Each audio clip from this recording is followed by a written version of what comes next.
esta entrega de 7 tendencias para el 2024. Hoy vamos a presentarles un invitado muy especial. Es el director general de aduanas y secretario de finanzas del Partido Revolucionario Moderno, Eduardo Yayo Sanz Lobatón, con quien abordaremos desde la óptica gubernamental cuáles son las perspectivas para el año 2024, tanto en el ámbito político como en el ámbito social y en el ámbito obviamente gubernamental, económico y otros aspectos interesantes con este invitado muy especial, Yayo Sanz Lobatón.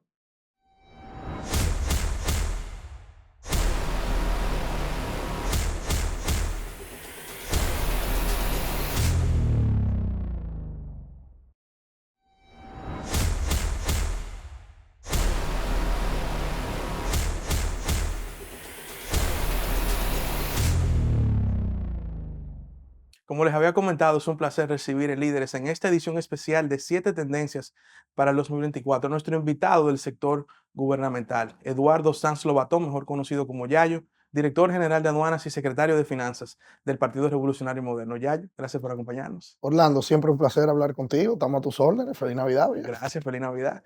Como hemos conversado en este espacio y con otros invitados de diferentes sectores, estamos proyectando diferentes tendencias para el próximo 2024 y también para el futuro inmediato. Y en este caso quiero comenzar hablando contigo de tu gestión frente a la Dirección General de Aduanas.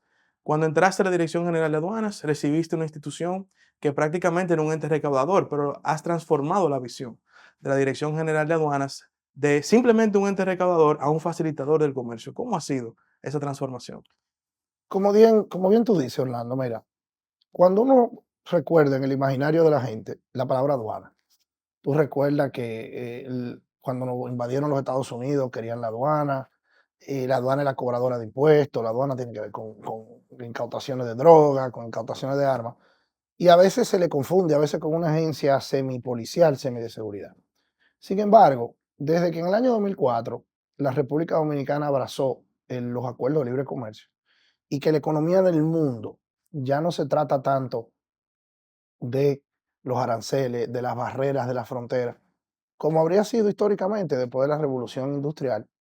Entonces, las aduanas van convirtiéndose en una agencia de facilitación de comercio. Y así vienen las reformas.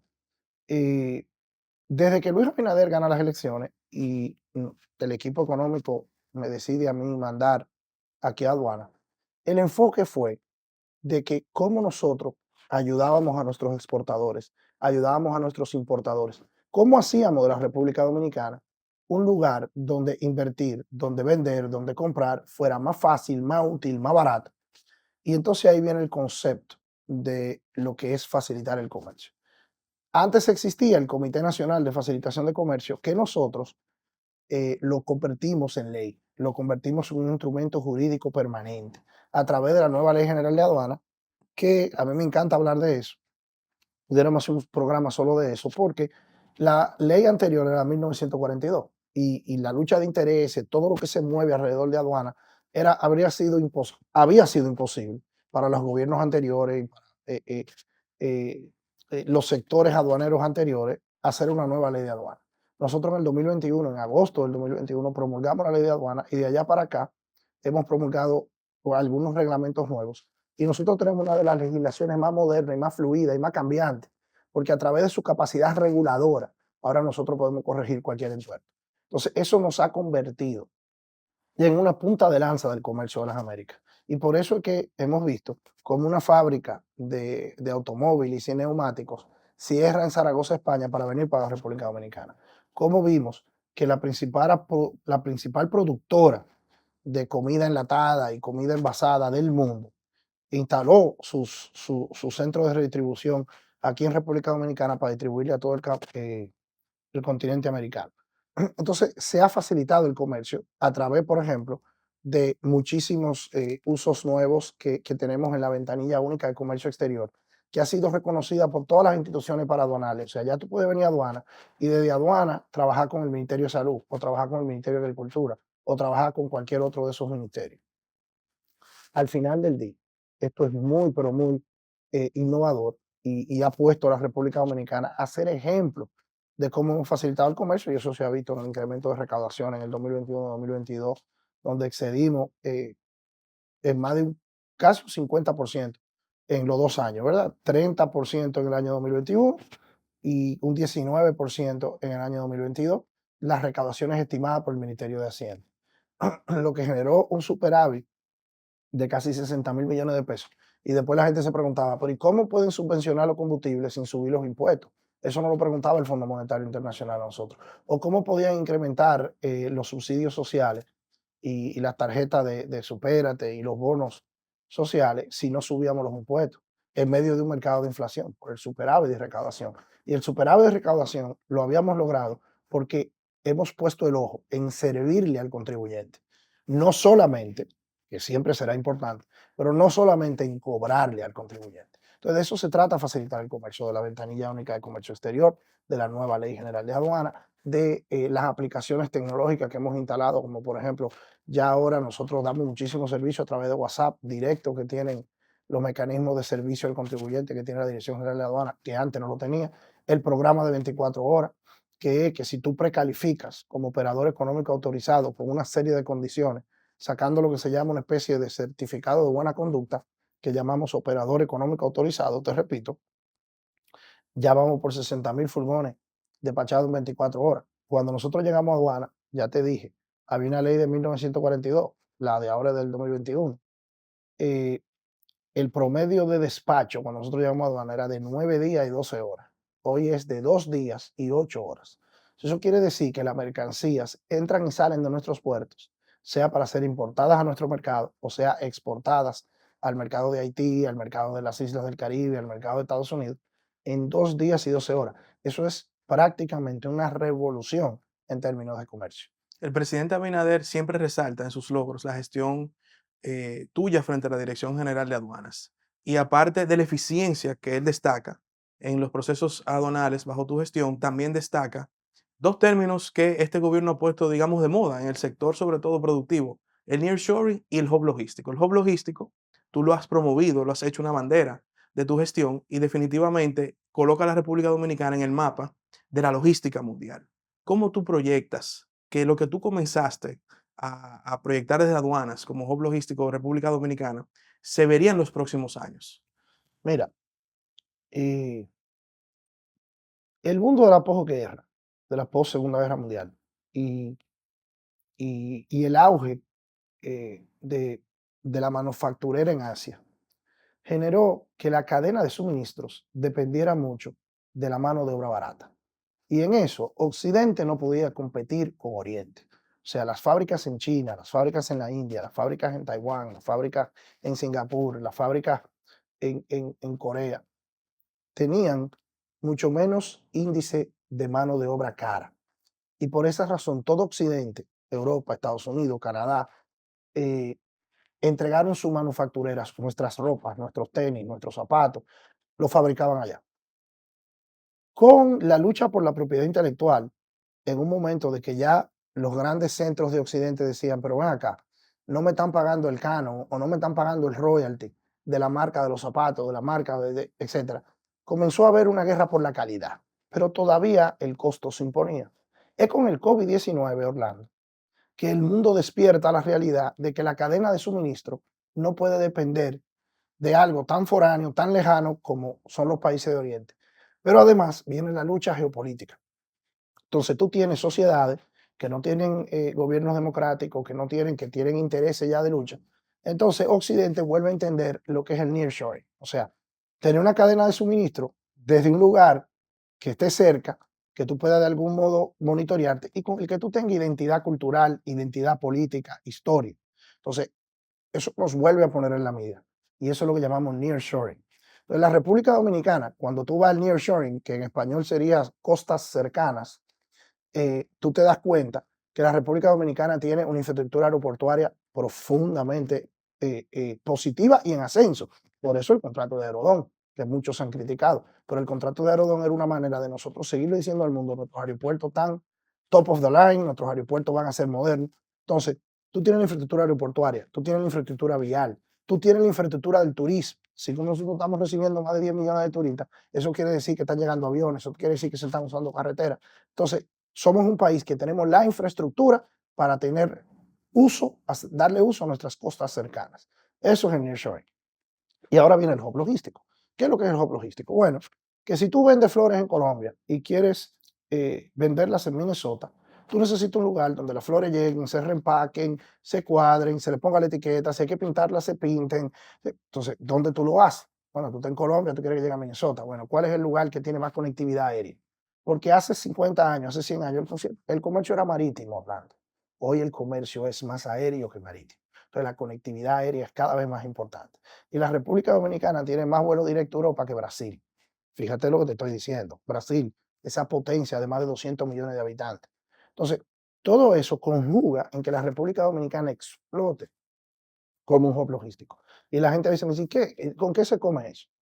Hub logístico es el incremento de nuestras zonas francas, el incremento de nuestros centros de operaciones para manufacturar, redistribuir, reempacar mercancías.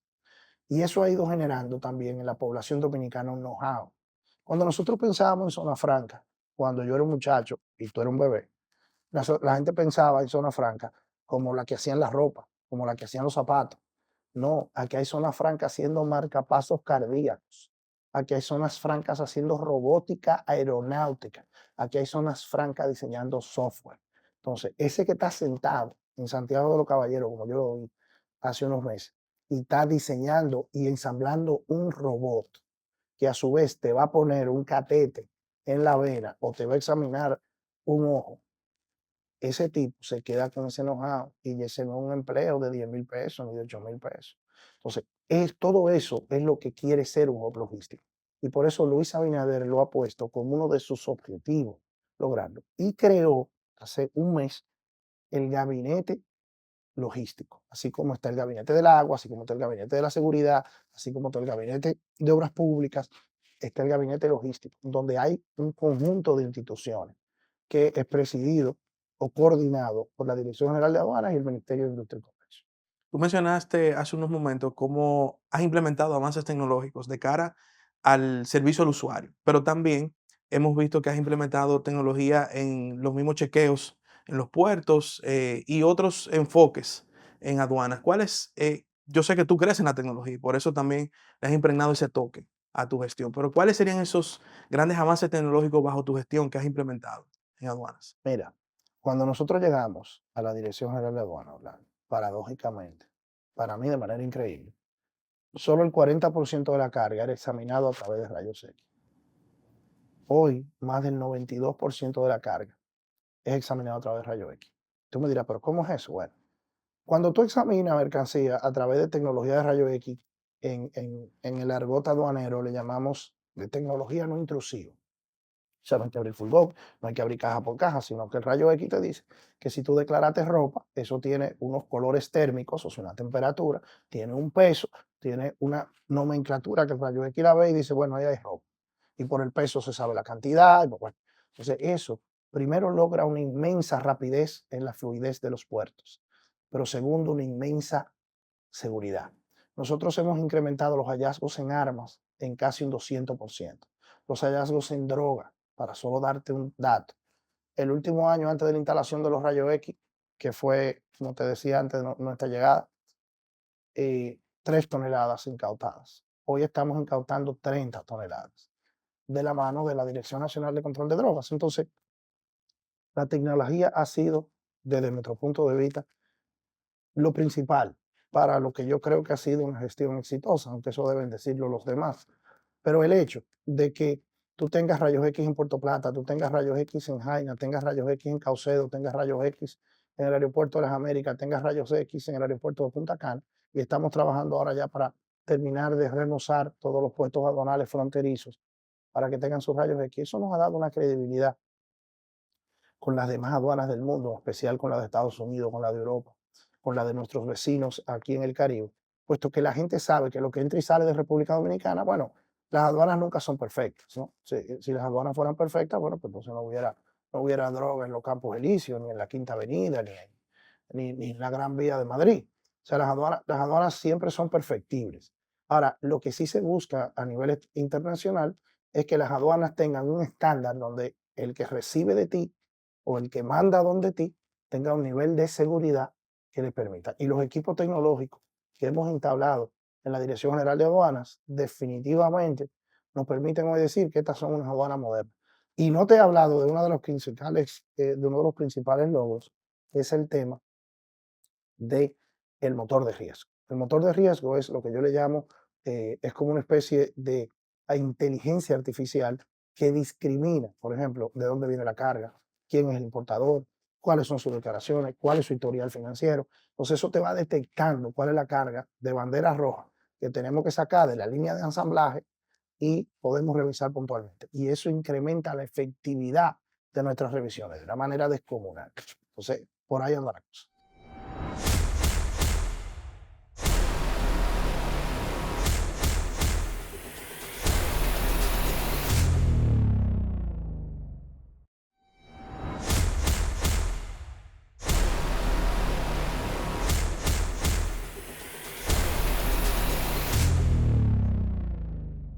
Ya, yo aparte de tu función como servidor público, eres secretario de Finanzas del PRM y uno de los dirigentes más importantes de esa organización política. Tenemos elecciones el año que viene. Si te pregunto quién va a ganar o cómo ves el proceso, sabemos que el presidente lleva una bien cómoda delantera frente a sus competidores, pero tú has vivido varios procesos electorales y la sociedad aspira a que el proceso del año próximo sea un proceso más maduro desde el punto de vista, desde hasta el gasto de campaña, la propaganda, el discurso político.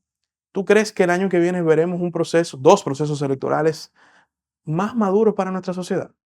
Mira, y yo creo que nadie niega en este país que Luis Abinader tiene una franca delantera, una delantera importante, cómodamente por encima de los 50 puntos requeridos constitucionalmente para ganar en primera vuelta. Y del mismo modo, yo creo que nadie tampoco duda que, que el Partido Revolucionario Moderno es el partido de la primera mayoría. Y ahí, digo yo, como dice una canción, creo que es en la confianza que está el peligro. El que crea que en política a 6 meses, o a 5 meses, o a 3 meses, o a un mes de unas elecciones ya ganó, está muy equivocado. Los sucesos políticos son fluidos, las sociedades en este siglo XXI están empoderadas. Todo el que tiene un teléfono es un periodista, es un comunicador, es un ente activo. Y la única manera de hacer una campaña electoral efectiva desde el gobierno es bien gobernando. Como decía el presidente la semana pasada, tenemos el índice de desempleo más bajo de las últimas décadas. Como ya hemos hablado del tema aduanal, del tema del turismo, del tema de la agricultura, del tema del comercio. O sea, es bien gobernando que podemos llegar al flujo. Yo creo que la República Dominicana todavía conserva un ambiente político sano dentro de la dificultad. Fíjate que lo digo así, ley. Sano dentro de la dificultad. Porque no es mentira que la clase política dominicana ha sido grandemente desprestigiada. Los casos de corrupción, la misma falta de condescendencia y de armonía que se han tenido las divisiones de los partidos políticos, tienen a la gente harta. ¿Esa es la palabra? O sea, la gran mayoría de los políticos tienen a la gente harta. Y con eso hay que tener cuidado porque la hartancia en los políticos a veces genera una medicina que es peor que la enfermedad, que yo le llamo la ideología de la imagen, que muchos antes llamaban el populismo, que es, parecen unos redentores, unos sanadores, y abajo los políticos, y abajo, y son todos ladrones, y son todos sinvergüenza, y no sirven para nada, y abajo el que suba, y se peinan raro, y gritan muchísimo, y se ponen un arete en la nariz, son diferentes, y que no estoy diciendo nada de eso sea malo, lo que te estoy diciendo es que son outliers, se salen del centro. Entonces, tiran para adelante y generan unos movimientos populistas que lo hemos visto en otra parte del mundo, que todavía a esta hora, ninguno de ellos, en ninguna parte, fíjate lo que yo digo, ninguno de ellos en ninguna parte ha salido bien. Entonces, yo por eso creo que el esfuerzo que tenemos que hacer los dominicanos y la dominicana, desde mi punto de vista, votar por Luis, votar por el PRM, yo creo que es la mejor oferta y creo que lo estamos haciendo bastante bien dentro de todas las dificultades. O sea, yo siempre digo, o sea, Luis todavía no ha hecho el gobierno de Luis. Luis tuvo que hacer el gobierno que se podía con la pandemia, que se podía con la guerra de Putin, que se podía con la crisis inflacionaria. Ahora, vamos a suponer que algún televidente o que nos estén viendo o escuchando diga, bueno, pero a mí no me gusta el PRM, Orlandito me cae mal, porque Luis me tiene alto, cualquier cosa. Participemos de una manera consciente. Participemos examinando, evaluando opciones. Bueno, ¿por quién es este? ¿Qué es lo que cree Abel? ¿Qué es lo que cree Leonel? ¿Qué es lo que cree X o Y candidato a alcalde, a senador? Y hagamos una decisión consciente, aunque no sea la que nos favorezca a nosotros. Pero la sociedad dominicana no puede perder la paz social y la paz política que hemos tenido dentro de nuestra diversidad.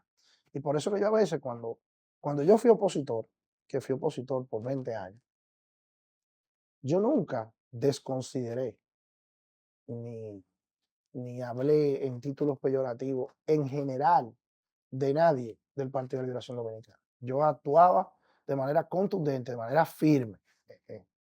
Hasta preso llegué casi a caer y fui auditado de todas las maneras habidas y por haber y sufrí grandes dificultades por ser opositor. Eso no es, cuando tú eres un abogado y vives de tu ejercicio y eres opositor, a veces no te va como tú quisieras. Pero mis críticas fueron contundentes y firmes, pero yo siempre traté de no generalizar, porque cuando tú generalizas te descalifica tú mismo. Los políticos, pues tú eres político, porque al final todo el que activa una participación pública, sea de un medio de comunicación, sea de un periódico, sea desde la sociedad civil, sea desde de la academia, está haciendo política. Lo que tú puedes no estar haciendo política partidaria. Entonces yo creo primero que no podemos dormirnos en nuestros laureles, no podemos cerrar los ojos, no podemos votarnos, que las encuestas, que un grupo de gente son los locos con las encuestas, aunque hay gente que anda con encuestas en la frente, con encuestas en la mano, y entonces tiran una encuesta en la mañana, otra en la tarde, y terminan teniendo en las encuestas 160%, y digo, bueno, pues tú nada más un 100%. Yo no soy un fanático empedernido de las encuestas. Las encuestas son un instrumento de trabajo, tú las tienes hoy, pero mañana pasa una cosa. Yo recuerdo siempre aquel ataque terrorista en Madrid que terminó con el gobierno de Aznar.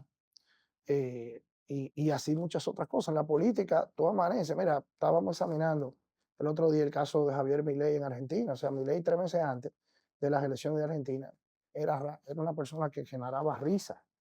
Eh, eh, entonces, hay que tener cuidado con el triunfalismo. Tener mucho cuidado con el triunfalismo. Pero yo me siento optimista de que Luis va a ganar las elecciones, de que el PRM va a conservar sus mayorías y que seguiremos empujando este país a otra manera de hacer política, a otra manera de gobernar. Mencionaste que este ha sido un gobierno que ha enfrentado una pandemia, ha enfrentado una guerra, otra guerra, que fue ahora el conflicto entre Israel y Hamas. ¿Cómo se proyecta el próximo gobierno de Luis Abinader, Mm. donde muchas de las promesas que él realizó, muchas conquistas que quedan pendientes, pudieran ser realizadas? Mira, Orlando, yo digo mucho que el gobierno de Luis será del 24 al 28, que el gobierno del 20 al 24 fue el gobierno posible, lo que pudimos hacer. Yo recuerdo que se puede decir que estamos en mi despacho, ¿verdad?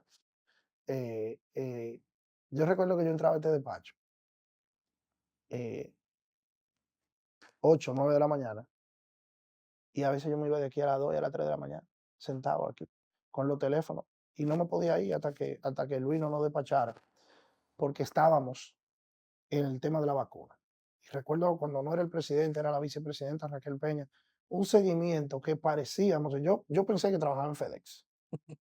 ¿Por dónde viene el avión? ¿Cuándo va a llegar el tema? Pero tú estás en el aeropuerto. Sí, yo iba yo mismo al aeropuerto a buscar la vacuna, o sea, y así lo pasamos los primeros 2 o 3 meses, sin dinero en las cuentas, porque el gobierno pasado había tenido que hacer de todo para comprar medicina, para hacer una serie de cosas. O sea, nosotros llegamos aquí y ya el presupuesto que lo debimos recibir en agosto, en ponte un 60% de lo que iba del año, lo recibimos un 160% gastado porque hubo que sobregirarlo todo. Entonces así comenzamos. Cuando vinimos a respirar un poquito, porque fuimos el primer país de América Latina que abrimos, que recuperamos el turismo, que hicimos una serie de cosas, que hay que ver esas discusiones de ese gabinete de salud, diciéndonos nosotros que no abriéramos los riesgos, y Luis con expertos internacionales de aquí y de allá, con médicos, Brasil cerrado, Donald Trump cerrando, todavía cerrando en Estados Unidos. O sea, había que ver aquello, había que ver esa presión que teníamos todos los días. Y así nos pasamos los primeros 6, 8, 10 meses. Y cuando vinimos a respirar un chingo con la apertura de la economía, entonces Putin invade Ucrania. Y cuando Putin invade Ucrania, que la gente dice, no, eso está más lejos que el carajo, y ¿qué tengo yo que ver con Ucrania? ¿Qué tiene que ver tú con Ucrania? Que entre Rusia y Ucrania mandaban entre 200 y 300 mil turistas al año aquí. Pero no solo eso, Ucrania es la productora de granos. Cuando hablo de granos, hablo de trigo, hablo de soya, etcétera, que con lo que se hace el aceite, que tú fríes el salchichón, que tú fríes el frito verde. Entonces, que Ucrania no tiene que ver con nosotros, y los precios del aceite subiendo, y los precios de la soya subiendo. Y la soya es lo que tú usas para alimentar a los pollitos, que es lo que tú te comes. Entonces, esa crisis inflacionaria para arriba. Y el que va al supermercado no entiende de guerra en Ucrania, no entiende del Fondo Monetario, no entiende eso. Entiende que gana 10 pesos y que no le da. Esa presión social, con la gente todavía, la gente con la presión psicológica de un año trancado en su casa. Entonces, este gobierno bregando con eso. Entonces, vamos bregando, vamos saliendo, vamos viendo el tema. Pues entonces un ataque terrorista en Israel. Y me dice una gente, ¿y qué tengo yo que ver en Israel? ¿Qué tiene que ver tú con Israel? ¿Y de dónde viene todo el petróleo del mundo? ¿Y de dónde? El 70% del petróleo viene, ¿de dónde viene del mundo? De los vecinos de Israel. Y si ahora esa gente está peleando y el petróleo se nos dispara, hay que hacer una reserva económica. Pero sin tú poderle subir un chele de impuestos a nadie, porque mira lo que le pasó a Iván Duque en Colombia por estar subiendo impuestos. Que a los 3 días lo iban a tumbar y a los 6 meses perdió unas elecciones de manera vergonzosa. Y mira lo que le pasó al de Ecuador por estar inventando una reforma fiscal. Mira lo que le pasó al de Argentina por estar inventando una reforma fiscal. Entonces, todo eso, Luis, sorteando eso, con un equipo político, con un equipo de funcionarios, que a veces yo digo, bueno, pero ese funcionario público es casi un tema de masoquismo, porque es que el funda y funda todos los días. Funda y funda. Ahora, ese nivel de sacrificio y de empeño lo tiene hoy aquí, con un gobierno moderadamente popular, con un gobierno establecido. Pero Luis tuvo que gobernar en medio de la urgencia. Yo entiendo que en el 24 o 28 vamos a ver el verdadero gobierno, que es donde verdaderamente yo creo que vamos a hacer cosas aún más trascendentales. Ya hicimos el Ministerio Público Independiente, ya hemos transformado la faz física de este país. Señora, aquí había cosas, Orlando, que mucha gente hablaba, pero que nadie así. Tenemos un muro fronterizo por primera vez. Aquí nadie se había preocupado nunca por la sostenibilidad de algo tan simple y tan importante como el agua. Aquí nosotros nos bañamos, bebemos el agua, hacemos lo que queremos con el agua y nadie nunca había pensado dónde estaban los recursos hídricos, cómo lo íbamos a mantener, la densidad poblacional de nosotros y de Haití versus el agua que producimos de manera natural. Luis Abinader creó un gabinete del agua. Yo creo que en estos días, no recuerdo cuándo fue, que Wellington inauguró el nuevo acueducto de Gurabo Santiago. Eso se ha hecho en todo el país. Entonces, hemos estado atendiendo lo estratégico, lo importante, no solo lo popular. Y por eso es que yo defiendo con tanto honor y tanto orgullo este gobierno, porque creo que lo que Luis Abinader ha hecho va a pasar a la historia como algo fundamental.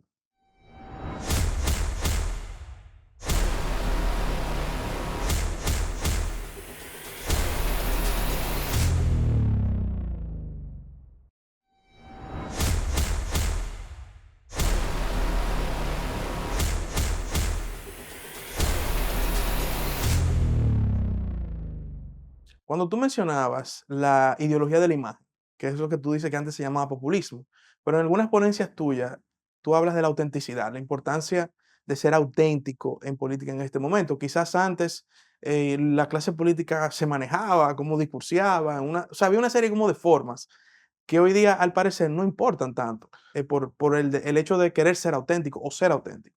¿Qué tan importante realmente es eso? Mira, Orlando, yo te voy a dar un ejemplo.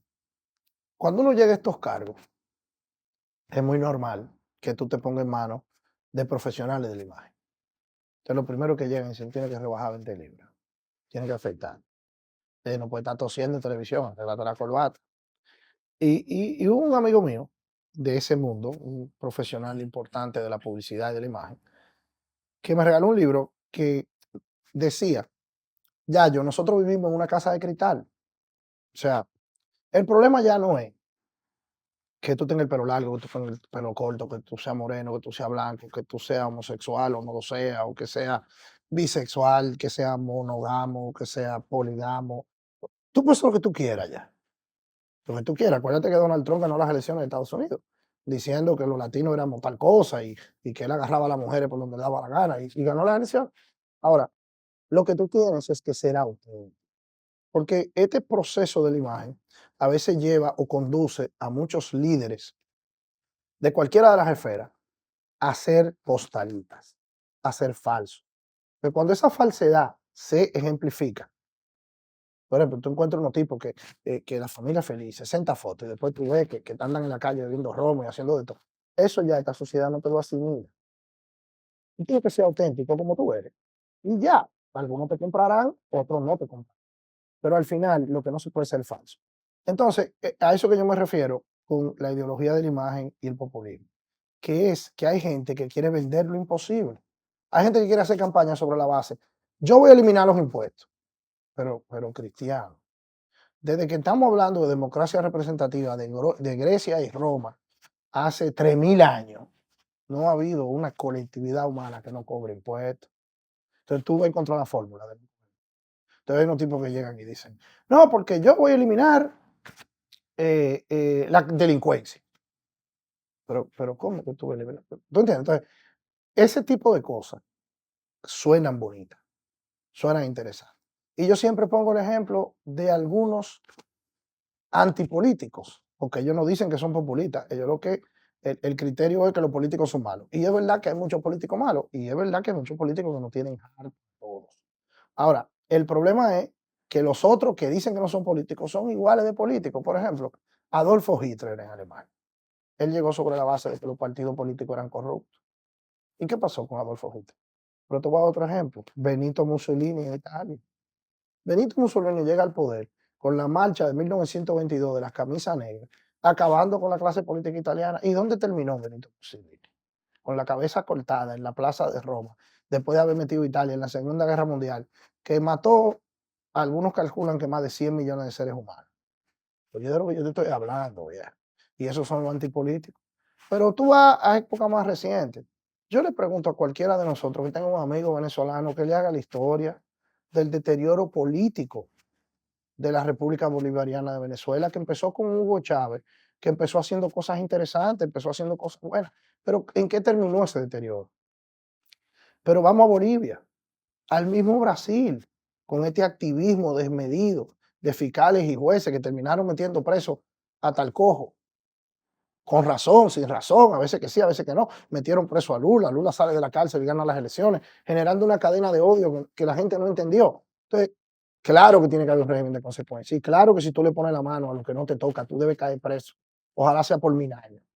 El que roba, eso no tiene perdón de Dios. Ahora bien, lo que no se puede convertir eso en un culto a eso, porque entonces nos quedamos sin paradigmas, nos quedamos sin ejemplos. Y cuando las sociedades se quedan sin ejemplos y sin paradigmas, recurren a la anarquía, recurren al experimento. Y eso, que era lo que creo que te decía anteriormente, no hay, no hay todavía. Quizá mañana lo podrá ver. Miren, estos días hay una película de Napoleón que a alguna gente no le ha gustado, pero yo la recomiendo. Yo la vi y me gustó. Le dan a Napoleón más el ara de los amores y que le pegaban cuernos a él y que la mujer era de tal cosa. Pero al final es una película histórica que tiene cosas interesantes. Y yo te voy a decir una cosa. Tú estudias la Revolución Francesa y tú te das cuenta cómo comenzó Robespierre, Danton, una serie de gente, terminaron cortándole la cabeza a los reyes y terminaron cortándole la cabeza a los que habían cortado la cabeza A de ellos los mismos, reyes, exacto. porque la revolución se los comió. Tú coges la revolución bolchevique que dio con el comunismo y con la Unión Soviética y mira en qué ha terminado Rusia, en un autoritarismo parecido al zar. O sea, cuando las sociedades se abrazan ante el populismo, terminan radicalizándose. Y cuando terminan radicalizándose, las soluciones no son permanentes. Ahora, tú coges sociedades que de manera gradual se van transformando, van cambiando, y tú coges los mejores estándares de vida del mundo. ¿Cuáles son? Los países nórdicos, europeos, que tienen estándares de vida. La gente a veces cree que los mejores estándares de vida están en Estados Unidos, en Francia, Inglaterra. No, no es verdad. Es en esas sociedades nórdicas, Escandinavia, etcétera, que la socialdemocracia 50, 60 años de política sostenible han generado un bienestar importante.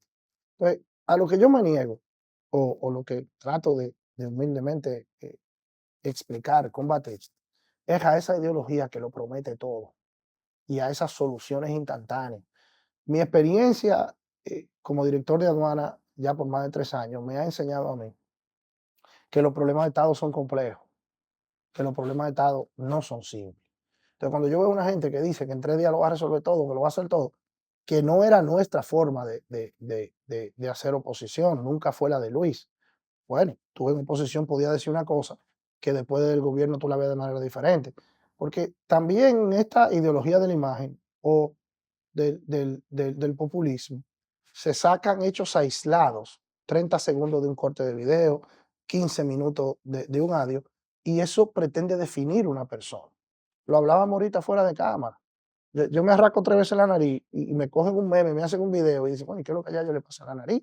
¿Entiendes? Entonces, eso es porque vivimos una sociedad instantánea. Entonces, cada vez es más difícil luchar contra eso. Porque es más fácil ponerte un saquito bonito, etcétera, hacer un meme caminando, hacer un TikTok, una cosa, y que esa sea tu campaña política. Es una realidad con la que no podemos combatir. Pero a nosotros que aspiramos a ser líderes, es importante que todo el tiempo estemos diciendo, mira, hay que diferenciar, hay que verificar lo que una gente está diciendo. Y yo por eso creo que el populismo o la ideología de la imagen es muy peligrosa, es muy peligrosa.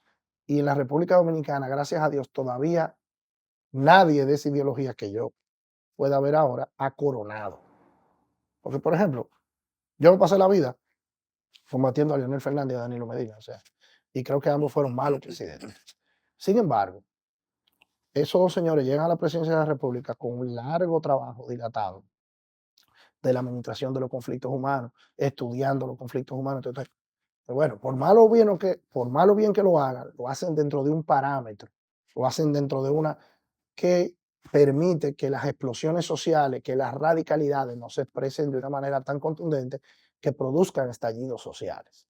Que es lo que tú ves en Nicaragua, que es lo que tú ves en Venezuela, que es lo que tú comienzas a ver en Colombia, que es lo que vives en Bolivia, que es lo que viviste en Ecuador, ahora con el señor Noboa veremos, que es lo que parece que va a pasar con Javier Milei en Argentina, pero todavía es muy temprano. Dios permita que no. Esos exabruptos sociales retrasan los países. Y eso es lo que yo creo que hay que evitar cuando hablamos del populismo. Finalmente, Yayo, tú mencionaste hace unas semanas en una actividad del partido algo que me llamó, y creo que le llamó la atención a todo el que estaba ahí, que es que tú promueves la ideología de la conciliación. Ujú. ¿Qué significa o qué trae esa ideología de la conciliación? Mira, ¿Qué, ¿Por qué Yayo impulsa eso y cómo eso puede cambiar la forma de hacer política en el país? mira, si querés yo pretender hacer comparaciones que siempre son odiosas. A mí me surge la idea por primera vez viendo una película de Mahatma Gandhi, que después me exhortó a tratar de estudiar la vida y el proceso de independencia de la India. Mahatma Gandhi derrotó el imperio más importante que había tenido el mundo sin tirar un tiro, sin insultar a nadie, con una lucha pacífica, ideológica de la no violencia.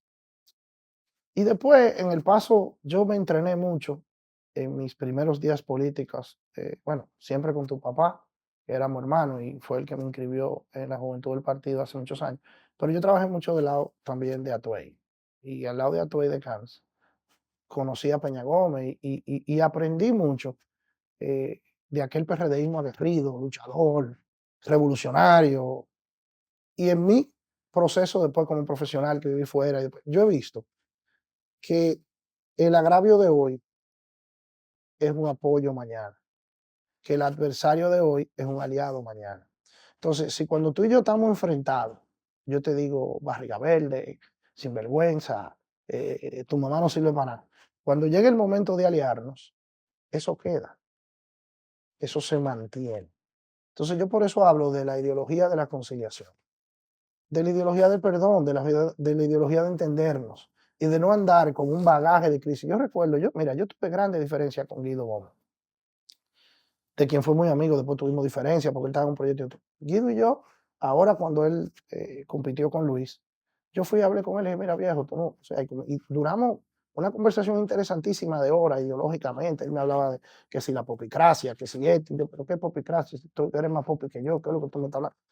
Pero ahí comenzamos a construir y renovamos una amistad de años. Entonces, yo creo que el que está en la actividad política tiene que entender que las emociones en política hay que tener mucho cuidado. Las emociones son para el amor, para la familia.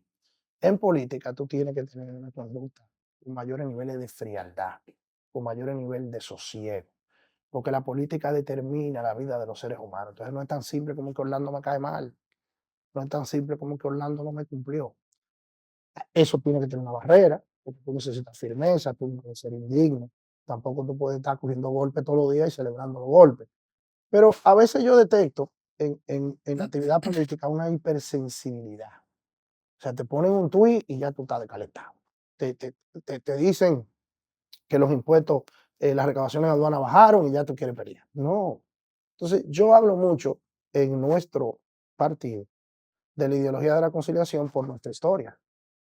O sea, eh, eh, desde Bosch y Jiménez Grullón, después Bosch y Peña, después Peña y Jacobo, después, perdón, Salvador Jorge Blanco y Antonio Guzmán, después Peña y Jacobo, después Hipólito y Atuey, después Miguel y Hipólito, después, ¿entiendes? Entonces, eso históricamente fue lo que le dio paso a los segundos 10 años de Joaquín Balaguer y a los 20 años del Partido de Liberación Dominicana. Y eso, para mí, aunque tanto Balaguer como el PLD tuvieron sus logros, yo creo que lo que representaba la libertad, lo que representaba la lucha por los derechos que tu abuelo, que Peña Gómez, que donde la familia política donde yo nací no pudo gobernar. No sabremos nunca si lo hubieran hecho mejor o peor. Y parte de por qué no pudo gobernar, como sí lo hizo el PLD por 20 años, como sí lo hizo Balaguer por 22, de manera sostenida donde se te puede pasar balance. Porque en 4 años, inclusive en 8, todavía las transformaciones son muy lentas. Ahora, tú puedes en un periodo de gobierno de 20, de 30, de 40 años, evidentemente no con un presidente, porque eso sería una dictadura, sino con una democracia que permita la variación, tú puedes entonces evaluar una visión. Y la razón por la cual esa familia política nunca pudo gobernar por largo periodo de tiempo fue por el conflicto. Entonces yo trato mucho de decir, oye, poco importa quién es el alcalde, poco importa quién es el senador, poco importa, no, lo que nosotros tenemos que tratar de que todos los que estamos en esto tengamos una manera de participar. Entonces es a eso que yo me refiero con ideología de la conciliación. Tú sabes que es un cambio de mentalidad fuerte que tú promueves. Déjame decirte, tanto en la actividad política como en la actividad comercial, el que no cambia pierde relevancia y se muere en términos prácticos. Pongo un negocio ahora y manéjalo con fax y con teléfono de ruedita, a ver cómo te va a ir. No cambie. Esa es la política también. Si tú quieres manejar la política con los esquemas del 80 y del 90, vas a ganar las elecciones del 94 o la del 86. Pero la del 2024 no, la del 2028 no. Eso son cosas diferentes. No use TikTok, no use Instagram. Haz una carta, imprímele una impresión y reparte la casa por casa. A ver si alguien te va a leer. Entonces, es verdad que es un cambio de mentalidad, pero es que cambiamos o nos gobierna mi ley. Yayo, gracias por acompañarnos en este espacio. Felicidades a todo tu equipo que han venido aquí, me movieron el escritorio, me quitaron de sitio, me dijeron que me cambiara. Está bien, vinieron a mejor de esta gente aquí. Está bien. Yayo, gracias por acompañarnos, por abrir las puertas del despacho, tu despacho en la Dirección General de Aduanas y por participar en este especial de 7 tendencias para el 2024. A ustedes, amigos, será hasta el próximo domingo.